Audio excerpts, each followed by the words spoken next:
नए साल की आप सबको ढेरों बधाइयाँ। आप सब अपने परिवारजनों में बिल्कुल खुश रहें। आपके जो भी काम हैं इस साल बनते हुए से नजर आए। आज की वीडियो काफ़ी इन्फॉर्मेटिव है, प्लीज शुरू से लेकर लास्ट तक जरूर देखिएगा। नमस्कार दोस्तों, मेरा नाम हर्षिता वर्मा है और आपका मेरे channel twins my world baby care पे बहुत बहुत स्वागत है।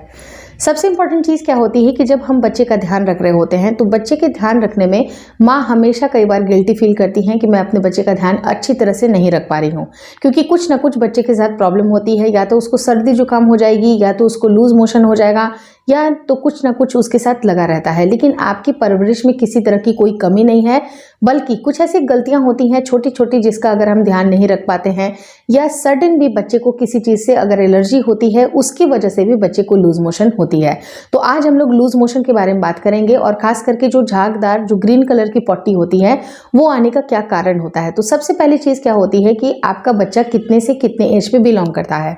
अगर 6 महीने से छोटा बच्चा है तो वो पूरी की पूरी तरह से माँ के दूध के ऊपर डिपेंड होता है, या तो फिर वो फॉर्मूला फीडिंग भी कर रहा होता है। दूसरी कंडीशन आती है कि 6 महीने से अगर बच्चा बड़ा है उस टाइम पे क्या क्या चेंजेस आते हैं, साथ ही साथ बच्चे को जब सॉलिड फूड आता है तो उस टाइम पे क्या क्या चेंजेस आते हैं। तो ये दोनों ही पहलू बिल्कुल डिफरेंट हो जाता है। और कुछ बच्चे ऐसे होते हैं जो कि 2 से 3 साल 4 साल या उनसे बड़े बच्चे होते हैं, उनको जब लूज मोशन आती है तो हमें क्या करना चाहिए। तो नंबर 1 चीज़, मैं छोटे बच्चे की बात कर रही हूँ कि 6 महीने से अगर छोटे बच्चे हैं तो उनको पहले ये ध्यान रखिए कि अगर आप मदर मिल्क के ऊपर पूरी तरह से अगर डिपेंड हैं, अगर आप अपना ही दूध बच्चे को पिलाती हैं, कोई भी एक्सटर्नल ना किसी तरह का पैक मतलब कोई दूध आपको नहीं है, फॉर्मूला फीडिंग वगैरह नहीं करवाती हैं, तो अपने खान पान के ऊपर आपको बेसिक ध्यान ज़रूर देना चाहिए।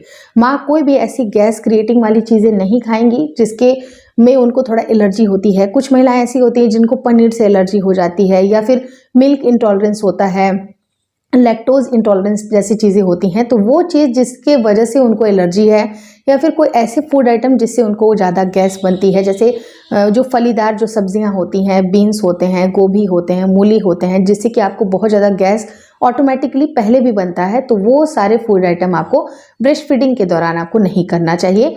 और कोशिश करें कि अपने भोजन में हींग को आपको ज़रूर शामिल करना चाहिए। अजवाइन का पानी आपको ज़रूर पीना चाहिए, जिससे कि आपका बेहतर डाइजेशन होगा और मिल्क का भी प्रोडक्शन काफ़ी अच्छा होगा। तो मिल्क प्रोडक्शन बनाने के लिए मैंने सेपरेट एक अलग से वीडियो बनाया है, आप चाहे तो एंड स्क्रीन पे उस वीडियो की लिंक आप चेकआउट कर सकते हैं।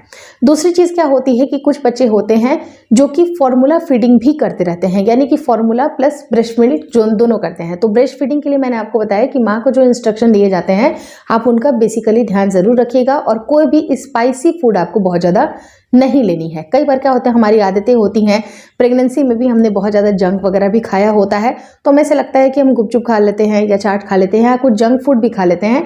तो कुछ टाइम के लिए आपको जंक फूड वगैरह से थोड़ा सा दूरी बना करके रखनी चाहिए। जब बच्चा सॉलिड फूड में जा सकता है तो आप उस टाइम पे हल्के फुल्के आप अपना क्रेविंग को ख़त्म कर सकती हैं। लेकिन जब तक अगर आप बच्चे को ब्रेस्ट फीडिंग करा रही हैं तो आपकी डाइट बिल्कुल क्लीन होनी चाहिए।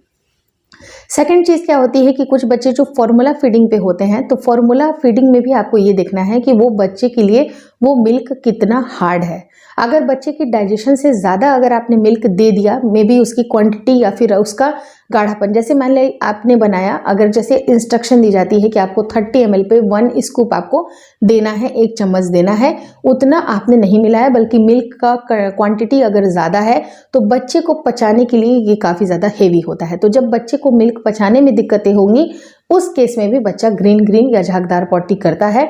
और दूसरी कंडीशन क्या होती है कि अगर आपने साफ सफाई की ध्यान नहीं रखी है, बॉटल की क्लीनिंग हो, या फिर मिल्क बनाना हो, या फिर गंदे पानी में आपने बना लिया हो, मतलब गंदा पानी तो कोई नहीं देता है, लेकिन अगर भूल से कभी मिस्टेक से ये सारी चीज़ें हो रही हैं, उसकी वजह से भी कई बार बच्चे को दिक्कतें होती हैं।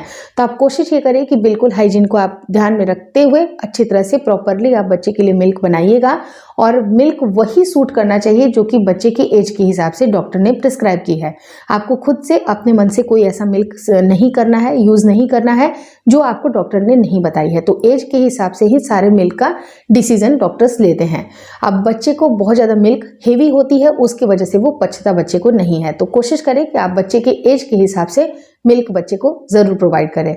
दूसरी कंडीशन क्या होती है कि 6 महीने से ऊपर के जो बच्चे होते हैं वो जब सॉलिड फूड में जाते हैं तो बच्चे को भी किसी तरह की एलर्जी हो जाती है। जैसे कि मान सकते हैं कि जनरली फूड का मतलब अगर फ्रूट की बात की जाए तो फ्रूट में बच्चे को इतनी ज़्यादा प्रॉब्लम नहीं होती है, लेकिन कई बार कुछ ऐसे बच्चे होते हैं जिनको प्रॉब्लम फ्रूट में हो जाती है। जैसे कि कोई ऐसा फूड आइटम है, जैसे स्वीट पोटैटो है, किसी बच्चे को सूट करेगा, किसी बच्चे को सूट नहीं करेगा। जैसे पपीता है, तो किसी बच्चे को सूट किया या किसी बच्चे को सूट नहीं किया। तो आप वो चीज़ आपको देखनी है कि आपके बच्चे के साथ कौन सी चीज़ें सूट कर रही हैं। अगर कुछ दिक्कत है, अगर उसको खिलाने से या जो बाहर के जो पैकेट बंद जो आपको सेरेलैक वगैरह मिलते हैं, तो कुछ बच्चे को सूट करते हैं, कुछ बच्चे को घर के सेरेलैक सूट करते हैं। तो वो आपको देखने की आवश्यकता है कि आपके बच्चे को क्या चीज़ दिक्कतें कर रही हैं। तो उसके ऊपर अगर आप ध्यान दीजिएगा तो बच्चे को लूज मोशन नहीं होगा। लेकिन इसका बेसिक और भी रीज़न ये होता है, फूड तो बहुत ही कम रीज़न में से एक होता है, लेकिन एक बेसिक रीज़न क्या होता है कि जब बच्चे की टीदिंग की फेज निकल रही होती है, तो बच्चे के जब दांत निकलते हैं उस टाइम पे भी बच्चा ग्रीन ग्रीन पॉटी या पतली पॉटी, छिड़छिड़ी पॉटी बच्चा करता ही है। तो उसके लिए आपको चिंता करने की आवश्यकता नहीं है। जो भी उसके ऑब्जेक्ट्स वगैरह हैं उसको क्लीन करने की आवश्यकता है। और टीदिंग के ऊपर डेडिकेटेड मेरा एक वीडियो है, इन दोनों वीडियो की लिंक मैं स्क्रीन पर ड्रॉप करूंगी, तो आप जरूर देख लीजिएगा। अब बात करते हैं कि जब बच्चा अगर आपका बड़ा है तो उस टाइम पे किन बातों का ध्यान रखें। तो देखिए, जब बच्चा बड़ा है तो आप ये देखिए कि बाहर की कोई भी चीज़ें, पैकेट जो चीज़ें होती हैं, वो बच्चा बहुत ज़्यादा ना खाए। उसको कोशिश करें कि बिल्कुल लाइट उसकी डाइट रखें, जैसे कि खिचड़ी, दलिया, इस तरह से आप बच्चे को खिला सकते हैं। आप गीले गीले चावल बच्चे को खिला सकते हैं। घी का इस्तेमाल बिल्कुल बंद कर दीजिएगा, ना ही रिफाइंड या कोई ऐसी भी तेल युक्त चीज़ें आपको नहीं देनी है। तो आप जैसे जैसे आप बच्चे की डाइट को इम्प्रूव करिएगा, कोशिश करें कि उसको पपीता दीजिए, केला दीजिए, दही दीजिए, क्योंकि बच्चा जब एक्सटर्नली बहुत सारी चीज़ें जब लेता है तो एक्सटर्नल चीज़ों से भी बच्चे की काफ़ी ज़्यादा हेल्प मिलती है, उसकी पॉटी बिल्कुल सही आने लगती है। और एक इम्पॉर्टेंट चीज़ आप कर सकते हैं कि बच्चे को हींग का भी पानी आप दे सकते हैं, अजवाइन का भी पानी दे सकते हैं, क्योंकि अगर आपका बच्चा बड़ा है, 6 महीने से अगर बड़ा है, तो थोड़े थोड़े क्वांटिटी में आप बच्चे को हींग का और अजवाइन का पानी दे सकती हैं। इसमें कोई हर्ज नहीं है। और इसका एक्सटर्नल एप्लीकेशन भी बच्चे की नाभि में आप कर सकते हैं। अगर आपका बच्चा 2-3 साल का है या 6 महीने से छोटा है या 6 महीने के आसपास का है, और हर एक उम्र के बच्चे को आप हींग का पेस्ट उसके नाभि में लगा सकते हैं। अगर बच्चे को एक्स्ट्रा कोलिक बन रही है, गैस बन रहा है, तो वो गैस भी रिलीज हो सकती है। और अगर आपका बच्चा बड़ा है तो उसको बहुत ज़्यादा कोशिश करें कि उसको खेलने कूदने में इन्वॉल्व करें, क्योंकि उसकी डाइजेशन अच्छी तरह से होगी तो उसका बॉवल अपने आप क्लियर हो जाएगा। और साथ ही साथ फूड का भी सिलेक्शन आपको अच्छा करना है। फ्रूट को दीजिए और अच्छी तरह से डाइट मेंटेन करिए, तो बच्चे को 1 से 2 दिन में ही उसकी प्रॉब्लम दूर हो जाएगी। लेकिन अगर ये प्रॉब्लम ज़्यादा होती है तो आप अपने पीडियाट्रिशियन से ज़रूर मिलेंगे और उनसे सारी डिस्कशन करेंगे और बच्चे के लिए दवाइयाँ ज़रूर लेंगे। Thank you so much for watching twins by world baby care.